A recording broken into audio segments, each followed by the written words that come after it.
გამარჯობა ყველას ვიეტნამიდან. მე ვიმყოფები ნაჩანგის კურორტზე, სადაც მთელი სოფლიოდან ჩამოდიან გრძელვადიანად საცხოვრებლად. ესენი არიან ამერიკელები, ბრიტანელები, ევროპელები, რუსები, ყაზახები და ასე შემდეგ.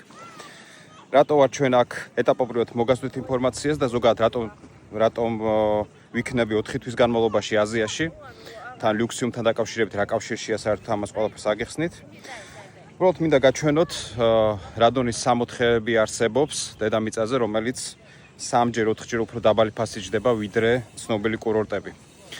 ეს არის ჩემს უკან არის წყნარი ოკეანის განაპირა ზღვა, სამხრეთ ჩინეთის ზღვა და პირველად შევდივარ ახლა სამხრეთ ჩინეთის ზღვაში. ესეთი იდეალური ქვიშა სოფლიოში, არ ვიცი, შეიძლება რამოდენიმე ადგილას გამახსენდეს. ეს შეიძლება იყოს მალდივები პირველ რიგში და მეორე შრი-ლანკა, ოღონდ იქ უფრო ყვითელი ქვიშაა. ეს არის თითქმის იდეალური ქვიშა. ერთი სიამოვნებაა ამ ქვიშაზე სიარული. და წარმოიდგინეთ, ეს ქვეყანა არის მინიმუმ 3-ჯერ უფრო დაბალფასიანი აბსოლუტურად ყველა პარამეტრით. შევამოწმოთ ზღვის ხარისხი. ნახეთ როგორი გამჭვირვალე წყალია. იდეალურად თბილი. მაგრამ 64 მეგობრებო, 64. და გამწვანებაც ნახეთ როგორია. იდეალური გამწვანება.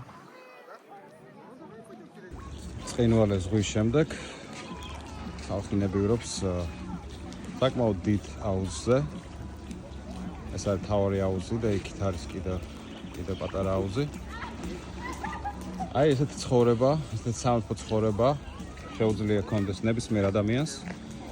საკმაოდ დაბალი ფასებია აქ, როდესაც ქირავთ მაგალითად ბინას.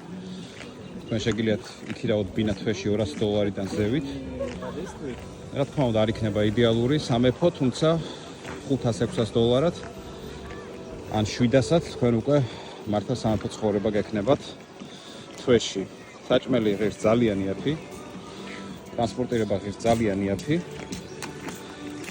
და მთელი ვიეტნამი არის სავსე თავგადასავლებით, იმდენი ადგილი აქვს, თუ არ მოიწყენთ. დაგველოდეთ, ვაგრძელებთ